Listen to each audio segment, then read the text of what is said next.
Hi, I'm Kathy Donovan. I'm a proud board member of United We, a nonpartisan national nonprofit dedicated to advancing all women's economic and civic leadership. And today I'm here with Bishop Leah Daughtry, a nationally acclaimed organizer, activist, political strategist, successful author, podcast host, and faith leader. Bishop Daughtry has earned the reputation as a multifaceted leader with a gift of solving highly complex problems with speed and precision. Standing at the intersection of faith and politics, she works with community leaders and organizations, political entities, businesses, and faith communities to assist them in building coalitions and partnerships that advance the common good. As principal of On These Things LLC, Bishop Daughtry supports businesses and organizations with strategic planning, project management, and community engagement activities. And currently, the bishop serves as the presiding prelate of the House of the Lord Churches. We are so fortunate to have you with us today, sharing your inspirational journey. We'll be touching on topics of civic engagement, women helping women in childcare. Thank you so much for being with us today, Bishop Daughtry. Well, thank you, Kathy, for having me. I'm excited about our conversation. I am too, and I'm excited for everyone to hear more about your life. Before we get started, I thought I would just touch on storytelling and why it's important at United We. At United We feel it's important to share women's stories to advance all women, highlighting women who dedicate their life to improving their communities and lift other women up empowers all of us. These stories inspire us to act, to pursue leadership, and be more courageous in the way that we participate. So, Bishop Daughtry, the many stories you've shared in your book and your speaking engagements are just so valuable. They've been personally so valuable to me. Thank you for being willing to share your story with us today. Of course. Really, All right. really Well, happy to be here. So, yes, great. We just have a couple questions to start. So you represent the fifth consecutive generation of pastors in the Daughtry family and work to advance the common good. Would you briefly tell us about your path to becoming a reverend? I mean, did you always know that you wanted to be a reverend? no, I had no idea or desire, designs on being in the ordained ministry. As you mentioned, I happen to be the fifth generation, so I grew up as a pastor's kid. Right. And so I saw what that was like. And most of our friend circle were pastors and their families. And so it was definitely a no for me growing up. And though the thread runs through our family, I assumed it would be my brother. Um, and so I was, not even thinking about it. But I think ministry is not something that you choose, it chooses you. And so I wound up one day, and I've always been fairly devout throughout my life. So in my prayer time and in my conversations with God, I felt that God was leading me into a different place, a different space. And over a couple of years of wrestling and going back and forth and really trying to understand what God was asking me to do, I settled, and it was clear to me that God was calling me to a different kind of leadership. I was already a leader in the church, but a different kind of leadership, a different level of leadership. And so I know better than to fight with God. The old people used to say your arms are too short to box with God. So That's I, right. I said yes and started down the path of training and seminary and all of that to be prepared to lead people. Because that was really my prayer, Kathy. It wasn't so much that I didn't want to lead. I wanted to be sure it was actually what God was asking me to do, because I didn't want to make a mess. And I Right. knew that I would be responsible for people and for their lives and for the direction of their lives. And so I didn't want to lead anybody off a path or off a cliff. It's a huge and awesome responsibility. And I wanted to be, I was equipped and ready for the demands of ministry. So Well, you were already working in politics and very engaged in the community. Um, I can understand wrestling with that calling. Um, but I do love the perspective that faith and politics can coexist. And I think, that sort of leads me to our next question about voting. And women's votes hold enormous power in our elections. Heading to the polls is an unmissable opportunity to use our influence and vote on the issues that impact us. Can you share more about the importance of participating in local elections and exercising the right to vote? And also, I had listened to your speech for Spelman College, and you had said something along the lines that uh, Jesus is the only perfect candidate.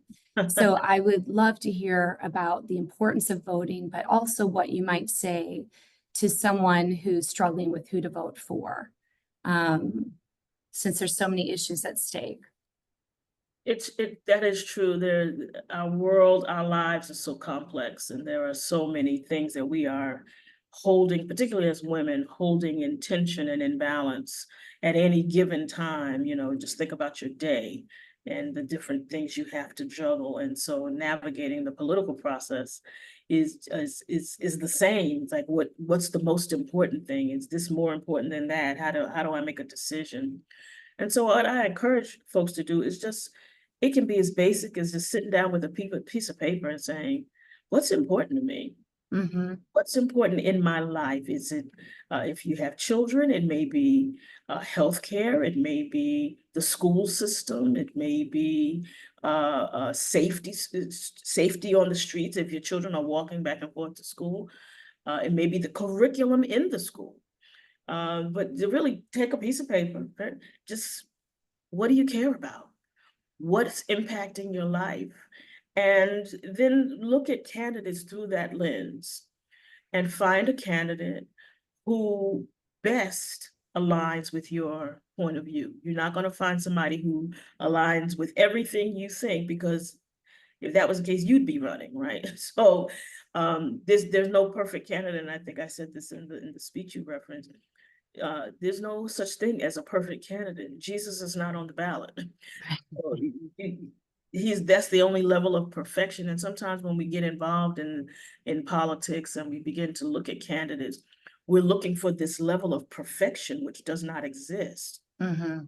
And you're going to have some candidates that may align with 80% of your views that are on your list, and the other 20% is you don't agree with them and you're not sure that's the right thing. You decide. That's the thing. Mm-hmm. It's your vote. So you decide Your values are your guide. what Mm-hmm. values you want to apply to this. And it could be that you got one big issue and 8 smaller issues. And as long as the person aligns on that one big issue and nothing, that may be okay with you. Or you may have a more balanced approach. But the thing is to actively decide what's important to you. Decide what values you're looking for in Mm-hmm. a candidate, and then make a decision. Do your research, do your homework. Do not get dissuaded by all the media. Because they will have you completely confused. And then vote your conscience. But the thing is, this is an American democracy. It is a participatory, representative democracy. Your voice is your vote. Right. And your vote is important. Do not count yourself out. Don't say my one vote doesn't matter. It does matter, because your opinion, your vote is really your opinion. What do you think about this issue, about this referendum, about this candidate? We need to know, America needs to know what your thoughts are. And as women, we have lots of opinions and we're not afraid to share them. But when it comes That's to the right. ballot box, we don't know if we want to say anything. Why not? You That's got an right. opinion about everything else, have an opinion about a candidate. I agree. Absolutely. Well, when we met once before, you had shared that in your church, in order to join, people need to be registered to vote and also know who the leadership is in that state and their community. So in addition to voting, what does it mean to you to know who your civic leadership elected representatives are? Sure, we, as spiritual people, and it's part of our membership, and so people join our church, and there's we teach lessons and orientation and all that, and as part of that process, we ensure that they're registered to vote. If they're not, we will get them registered. But what we also want people to know is who represents you, who is speaking for you in City Hall, at the school board, in Congress, in the White House. And we think that's just part of being an informed citizenry.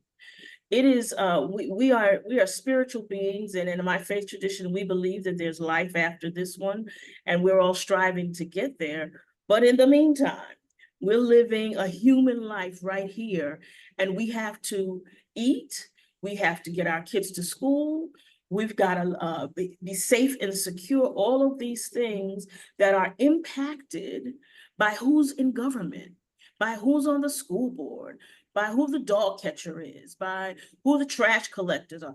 These things impact our day-to-day experience, and it would be malpractice, really, for us to absent ourselves from that and to not be concerned about the things that are going to have a direct impact on whether you have clean water and whether your trash gets picked up and what books your kids are reading in school. And so you can't really impact the system if you don't know who's representing you. When you go to the polls to vote, you're actually hiring someone. You are putting someone on the government's payroll, which is the money that we pay in taxes, and actually they work for you. Right. So you want to know their names, and more importantly, they ought to know your name. Make it your business to show up at the congressman. I would like to meet the congressman. I used to work for a congressman. Do not take no for an answer. They work for you. And I will sit right here until I get to meet the person who I elected, who I hired to represent me. I want them to know my name. And sister, they ought to know your name so that when they see you coming, they say, okay, that is Miss Daisy. She lives on Main Street, and her #1 issue is trash collection. I better have an answer for her because I know that's what she cares about. They ought to know who you are and what you care about. They work for you. You're the employer, they're the employee. Do your job as an employer and make sure they're on their job. That's right. I love how thinking about your vote as a means to change the system, especially when people can feel overwhelmed that they can't impact the system. But when you really break it down, I mean, a lot of the work that we do is to try to impact the system, but it starts with the vote. It starts with following up with your vote. I love that. Well, you touched on it, but the next 90 days, we're just going to be inundated with information from all different angles and trying to learn for ourselves who the candidates are and matching that to our values. So for those who are interested in fact-based and reliable information to inform themselves, how do you recommend that they stay updated on the issues? So we're living in a world now where there are so many sources and so many places to get information. When I was a kid, we had, 5 news stations and that was it. So what I would encourage you to do is check out your local newspapers, but more than one. You want to get a diverse perspective of what's happening in your community and in the nation. And reading just one newspaper is not going to give you the diversity of news that you need to make informed decisions for you and your family. So pick your local newspaper, pick a couple of national newspapers. And listen, when I was a kid, my dad used to make us read the New York Times from front to print. You don't have to do that. Just know how to get a sense. And these days it's online. Look, you can Google your particular issue, but make sure you're using a couple of sources. And then you know what? Your local, those small local newspapers, the neighborhood papers are really excellent for understanding what is happening right in the few blocks around you and what your neighbors are saying. And that's the third part. Talk to your neighbors. Right. See what they're saying. What are they feeling? You will find that more than likely you're in league with people you don't know you're in league with. And then there are, you know, get a couple of websites that are good. And then you want to check with folks like United We and like some not-for-profits who are aligned with your values and see what they're saying about issues. What are some things you might be missing in That's right. understanding women's equity issues or healthcare for women or education for women or equity for women? You might be missing some things. And so there are some not-for-profit sites representing great organizations who can help you get smarter about issues themselves. So when you're reading newspapers and you're looking at websites and you're watching TV, you kind of have a lens, you become smarter That's right. about issues. So you're listening differently. So And those are, listening to different views. and listening to different views. And over time, you'll find yourself saying, nah, I don't agree with that. Or I like her, but I don't agree with that one thing, that one opinion she has about this. And I'm going to get other kinds of people and voices in my head so then I can decide. I'm smart enough to decide what's best for me, but let me gather the information. It's like we do when we go grocery shopping. Listen, you go down the aisle and there's 15 cereal boxes. You read the labels, I don't know, let me see. And you find out that one you really like. I like Captain Crunch, but it's got so much sugar in it, I had to give up Captain Crunch. But it's in doing the research and the homework that you go, let me come over here to the granola section. That's But right. you gotta, we do it every day as women, we have to. And so you can transfer that same skill set to how you look at candidates. I love that you brought up looking to other nonprofit organizations, because as I've become more involved at United We, you know, issues that maybe didn't immediately impact me, I would read the research. You know, we're research backed advocates for different women's issues, and you start to see the numbers, the facts. You start to go down the line about how it affects the economy, not just in your neighborhood, but in your state. And it's true. There's a lot of great information out there. And I would say that if people are interested in women's issues, they should check out our research, especially our national research that was just released, childcare. Well, okay, changing speeds here. I want to let everyone know that you, I believe, are the only person that's ever been named twice to be CEO of a national party convention, which is so tremendous. What an achievement. Congratulations. And you know, we've heard how passionate you are about voting and making your voice heard. Can you share with us what motivates you to be so involved at the national convention level over and over again? Because I know that you have an active role right this minute. So yeah, I chose, you know, I started out through my church, really engaging in local politics. And who was the city council? We would go to Buffalo every year. I'm from New York, to see what was happening with the budget process. Not Buffalo, Albany is our state capital.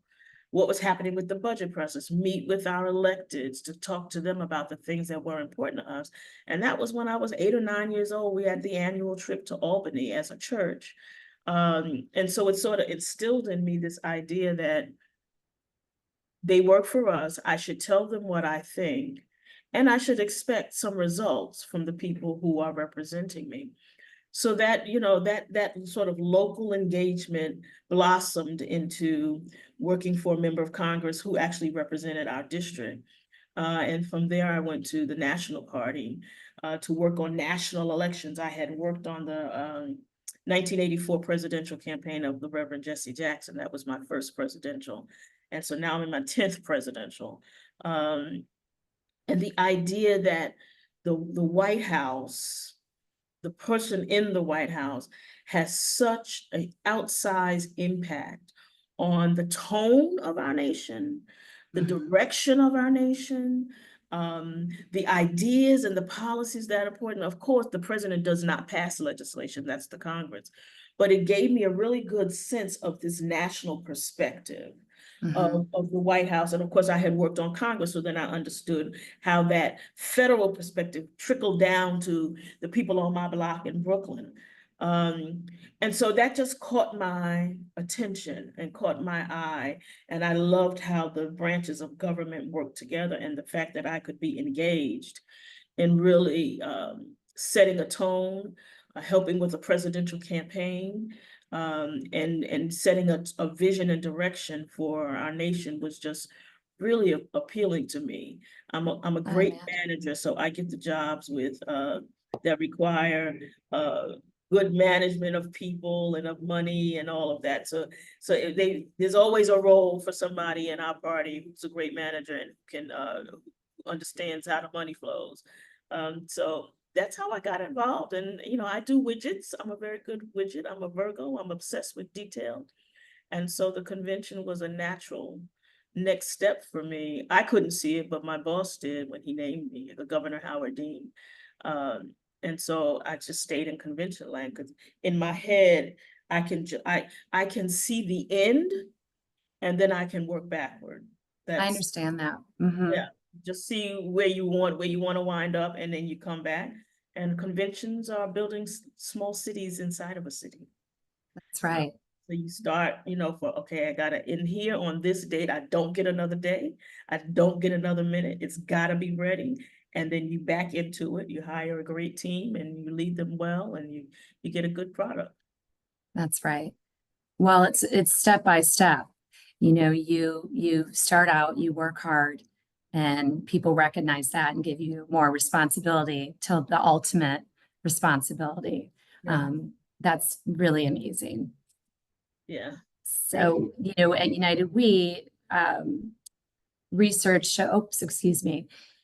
At United We have the Appointments Project, and that is an entryway for women to serve. We connect and celebrate women on their civic leadership journey. It is currently to date helped more than 200 women across the United States to take a seat on a civic board or commission. Why do you think programs like the Appointments Project are so important? I think two reasons. One is our day-to-day life intersects with the civic life of our cities, of our towns, whether it's the local library or, you know, the local childcare center, or, you know, the community college, whatever it is. We are inextricably woven together in our lives with these institutions. And given the central role that they play, it is critically important that women's voices be part of the shaping of those institutions and the direction of those institutions, and what programs they're going to focus on, and how the programs are responsive to the needs of the community and the needs of the constituencies, at least half of whom are women. So women's voices ought to be represented in the local library and what program they're going to do. But secondly, boards and commissions, particularly at the local level, give women an on-ramp to really step up their skills, step up their engagement in a way that's manageable for their lives, and with interests that align with theirs. It might be Jack and Jill or the Girl Scouts, or whatever it is. It gives women a way to really dig their fingers in, their hands in, around things that they care about, that they're probably already engaged in, and give leadership and direction to those organizations, and it just springboards them, something else that they might be, bigger platforms, and so much, you know, Kathy, and I'm sure you may have found is that we often discount ourselves. That's right. Discount our skills and discount our abilities, and we talk ourselves out of going for the brass ring. It's just something that happens to us as women in this country. We just say, oh, I don't know if I can. But I like to remind women, every minute of every day, there is some mediocre white guy doing it wrong without apology, and they just keep rising. And while we're second guessing ourselves, they are committed to doing a mediocre job. It really has nothing to do with race. It's a man somewhere who's just, we just sit there and go, That was not the way to do that. But we question ourselves and pressure test ourselves in a way that men do not. That's right. And we need to, the boards and commissions allows us to do something that's manageable, give ourselves the confidence and the courage that, yeah, all of this multitasking I've been doing for years works on this board. All the people I've met works on this board, on this commission. Now I'm going to do this, give it my all, and then let me see what else I can do. That's right. Well, our research shows that women want to be asked to serve, but I think oftentimes you feel that you're not qualified or that you have to have a certain resume. That's right. And that's just not the case. You're absolutely correct. We have tremendous skill set and to bring to the table. And there's many organizations and boards that would be happy to have that energy. Yeah, and there's a statistic we often use that if you ask a man to run for office, you only got to ask him once. He's going to make a decision in very short order. If you ask a woman, you got to ask her 8 times. Mm-hmm. She's going to check with the husband or the partner. She's got to see if the schedule will allow and who's going to pick up the kids and all of this other stuff women do. And you got to talk yourself into it that men just don't do. And I would encourage sisters, be braver, be bolder, step out. Don't make us have to ask you 8 times. Let's work on getting to 1, but at least let's get to only twice that we have to ask you. Because if we're asking you, we already know you can do it. We already know you're qualified, or we wouldn't be coming to you. Oh, I love that. I felt that. Thank you. So oftentimes it takes creative ideas to solve long-standing problems. One such area United We focuses on is the lack of affordable childcare, especially impacting women entrepreneurs. Can you share an experience with us where you identified a problem affecting women and found a creative way to solve it?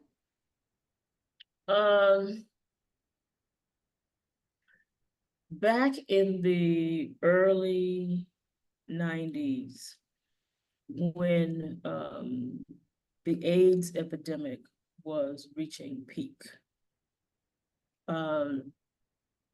people often thought about HIV and AIDS as affecting men, gay men, or men who have sex with men. But what was real in our community is that it was women who were mostly affected through unprotected, whatever means. They were being infected and dying at a higher rate than any other community. And it was leaving their daughters without mothers. It was leaving their daughters to fend through puberty, to fend through life, without a mother who could be present for them because the mother had their own challenges. So we created a program called Sister to Sister, which matched young women whose moms had HIV with a mentor who would be present for them, who would help make sure they got to school on time, to make sure they were navigating this incredibly difficult thing of being 14 years old, just trying to get through school, and mom is at home dying.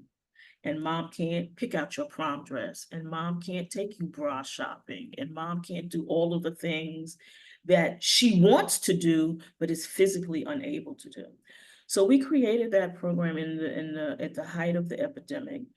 It was very successful. I had 2 of the girls I took on, and I did the things like show up for parent-teacher conferences, and like, okay, let's get you need a better bra. Let's go bra shopping. Right. Is your homework done? And Mhm. then, saying, okay, mom, where's mom? And so for one of my girls, when her mom finally passed away after 5 or 6 years, I was the one who told her that her mom had died. Oh, It was just, but what it allowed them to do was to grow, to become women, to get through school, and to start their lives because they had a community that cared about them, that saw them and didn't dismiss them. And so we wound up over those 7, 8, 9 years with hundreds of young ladies, all graduating from high school, many of whom went to college. Some of them now, they're 30, 40 years old. They've got their own families and they've got their children and their spouses. And so that was how we sort of tackled that issue in our neighborhood. Right. While helping their moms get services, home health care, and getting to doctor's appointments and all of the things that their moms need to navigate this deadly illness. At that time, it was deadly. It was a matter of time. And it was our little way of addressing this issue that nobody was addressing. And in that Right. period in New York State, the state of New York, there were about 250,000 AIDS orphans, Wow. underage, their I'm mom. familiar with this Chicago. My family was involved in the early 90s, starting a home for families that were struggling with AIDS. That's an incredible story. I mean, you're so much of your life, you're just such a phenomenal community builder. And and being involved in the community is how you know the things that are affecting your neighbors. And it makes it natural to be creative. But you especially, you've always really advocated and stood strong for women. That's a beautiful story. And I hate what happened, but I love that you built a network of strength around those girls. I know you just continue to look for ways to support the women in your community.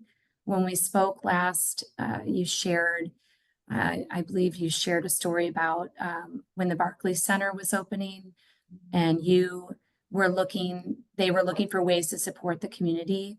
And I wondered if you could touch on that, because, childcare is a big issue in the community. And you were able to bring that to the attention at a high level, make a difference. Mhm. Yeah, they were building the Barclays Center in Brooklyn, and it's about 3 blocks from our church.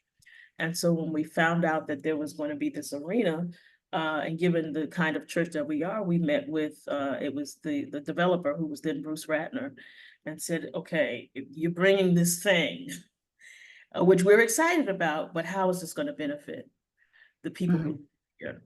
And so we negotiated and went back and forth, and we wound up with a great community benefits agreement that included ways for the residents to actually attend events there. They may not have the income to buy these high price tickets, but through this agreement, there are a certain number of seats that are dedicated for them that we raffle off every month. Still, all this time later, there's a box so that young people have the experience of sitting in a box, watching a show, and how that expands, whether it's Disney on Ice or whether it's paint. Yeah. But beyond that, and the goals we set around hiring for the neighborhood, there were the programs that we created, which include partnership with a healthcare facility, which is very nearby, childcare for the workers who are there, but for the community as well, so that people who live there were not displaced by the arena, but became part of the arena family, and that the arena was welcomed into the neighborhood because X percentage of jobs went to people from that zip code. Right. And it's been wildly successful. And we're just really, really happy with the partnership that exists. I think it's been 15 years. And we had to get there, but once we That's right. got there, we were great partners with Ratner and the developers, and now, of course, with the Nets and the new owners, and this agreement just keeps going, and it made a way for people in the community to feel that the Barclays Center was theirs. Yeah. It's in their neighborhood. It's in their neighborhood. And I love, but addressing like real needs. I just thought that was so creative and unusual. I have not heard often about like childcare and late night healthcare being you Yeah. know, the priority one. And Yeah, it's amazing. because and the our partnership with the local hospital was really great, because what we looked at is what are the healthcare issues prevalent in this community.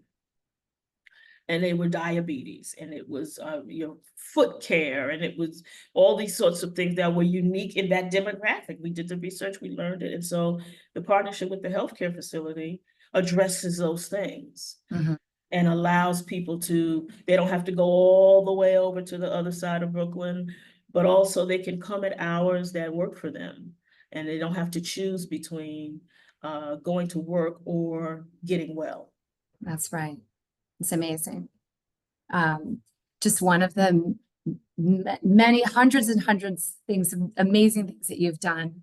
I want to talk a little bit now about your tight knit group of friends who get things done. You're also the co-author of a book called For Colored Girls Who Have Considered Politics. I just have to show this. This book is amazing, and everyone should read this. Incredible stories, and so inspiring. I'd love to hear more about this special group of friends and how you came together and how you stay together, and just how important it is to have a group of friends like that. Well, I'll tell you, the two of the co-authors, Mignon and Donna, had been working on presidential campaigns while I was at the DNC, the Democratic National Committee. And when you work at the Democratic National Committee, you have to be neutral. So you don't engage in presidential campaigns until there is a nominee. So Donna and Mignon had been working on campaigns, Dukakis, it was Dukakis Benson that they really became tight. And so they'd been a friend set for a while. When I became chief of staff of the DNC, I recognized that I needed help because it was a big job. And there were, I couldn't see around every corner.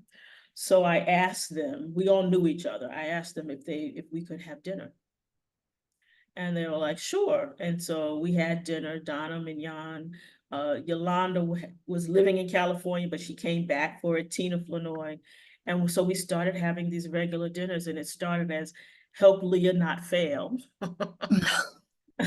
And then we just became, it was a regular dinner, and we just became best of friends. And we still are all these years later. That was 2000, so it's been about 25 years that we've been a little friend set. And we work on political issues together. We worked on Kamala Harris becoming the Vice President of the United States. So we're in this sort of full circle moment right now. We'll all be here for convention. And now we talk, I guess, every day, but we rarely talk about politics. Mm-hmm. It's what show are we watching right now? We're waiting for The Diplomat to come back. Long-term friends. Yeah, we're long-term friends, and and now the topic comes, what are you wearing at convention? I don't know. What are you wearing? It's a whole different Important stuff. important stuff. We will watch whole television shows together while we're on the phone with each other. And we're just having this running conversation, but it's been really important because at the important moments of our lives, we are who we call first. And You can count on each other. we show up. So when Donna's dad died, Mignon's mother died, Yolanda's son died. I'm the only one that I don't think has experienced a big loss yet. I'm the youngest of the group. We know to call. We are who we call first in those moments, or any big project. When Rosa Parks died and they asked us to coordinate her services, it's like, okay, the first person I'm calling is Mignon, Donna, Tina, and Yolanda, because Yes. let's get a plan. And then, of course, we bring in many, many more people, but we're always the first call. And it's been life-saving, really. Well, you show up for each other, and then you show up on a bigger stage. Right. Yeah. It's so powerful. I mean, I wish that we could talk for hours about your life story and these incredible stories in your book. You had so many amazing women around you as a young person getting started? You know, incredible women that mentored and inspired you, like Coretta Scott King or Maya Angelou. Would you have a story or experience about one of these women that maybe helped define your path? I think one I imagine it was collective, but it was I'm curious. there's so many. I think one that really stands out to me is Dr. Betty Shabazz, who's the widow of Malcolm X. And for those who know the story, you know, when Malcolm was killed, she became a single mom with 5 daughters. Mhm. She had to rearrange her life. She had to figure out how to take care of them. And so she's always an inspiration to me because eventually she went back to school. She got her doctorate. And so she was always Dr. Betty Shabazz. And she would come to our church pretty often. And she'd come up the back stairs and, you know, she had a particular place she liked to sit. And I was always in awe of her because of how she had to take charge of her life Right.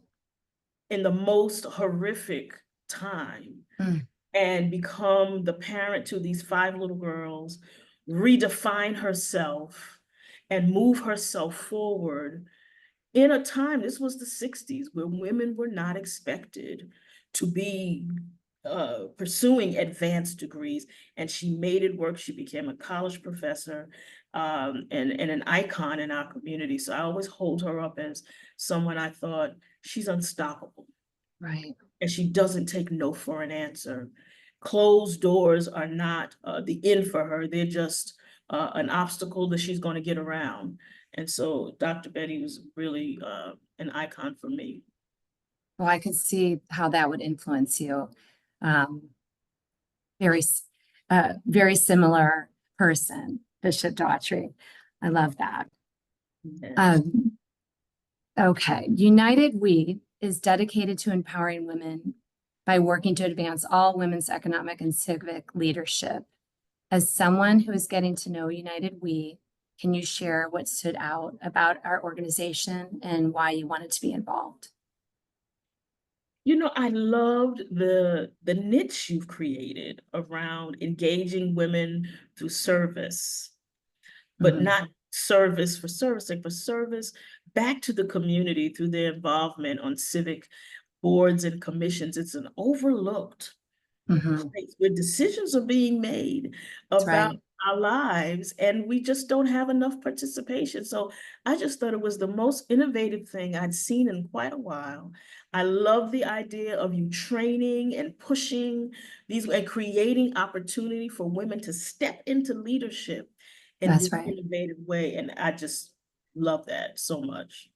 I know we're so excited about the growth and bringing in mentorship as part of it. Um, well, I have loved talking to you. We could talk all day. I could just continue to ask questions, but I want to let people know where they could find you. You have the podcast, The Faithful Citizen. Is that right? Yes, we've been on a little bit of a hiatus, but we're back in a Well, month or so. It's that's called a lot of work and you've been It's a lot. busy, but where can people find you? I am on all the social channels at Leah Daughtry. Very simple, and no one was in competition for those handles. So you can find me Twitter, Facebook, Threads, YouTube, all of those. And then my website is leahdaughtry.com. And you can find out what I'm doing there, what I'm up to next. All right.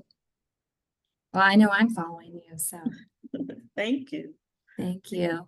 So Leah, we just had a couple of, lightning round questions Okay. just off the cuff. Um, I don't even know how you could choose this, but we'll just say your favorite female leader of the moment. Maybe. That's hard, right? But I'll go with Kamala Harris right now and how she's just been able to pivot in Mhm, a completely different role in a very mhm. short period of time, and she's knocking it out the park. So we'll go Yeah, with Kamala Harris. I love that. A piece of advice for women. Never discount yourself, never underestimate yourself. Love that. And why did you write your book? It's probably not a short answer, We but wanted to be the ones to tell our story and to tell our own story. We had been offered a television deal, but we signed it and then we backed out of it because we wanted to tell our own story in our own words. And then they can make the television series, there but we go. we wanted to Well, tell our truth without filter. I love that. A podcast guest that you'd love to have on your show. I won't say, I'll say Bill Clinton. Um, Bill Clinton. He's a man of deep faith, and the way that that shows up in the world, I think, is fascinating. Great. Coffee or tea? If I'm making it myself, coffee. Okay. It's tea. And I then grind have you beans. read a book pardon me? I grind the beans and all that. So if I'm making it Oh, very myself, particular coffee. Um, is there a book that you've read recently that you love? Brittany Griner's biography. Oh, The story of her time and imprisoned in Russia. It's extremely moving and inspiring and motivating.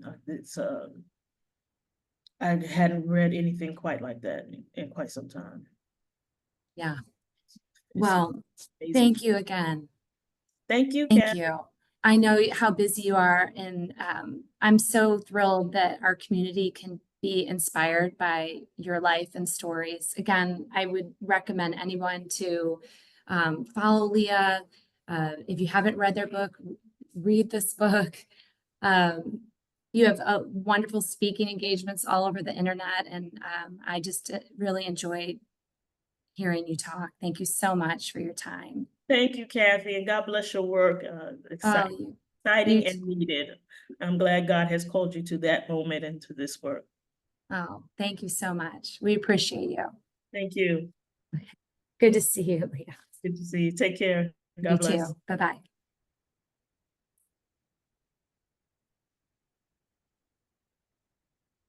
Mhm.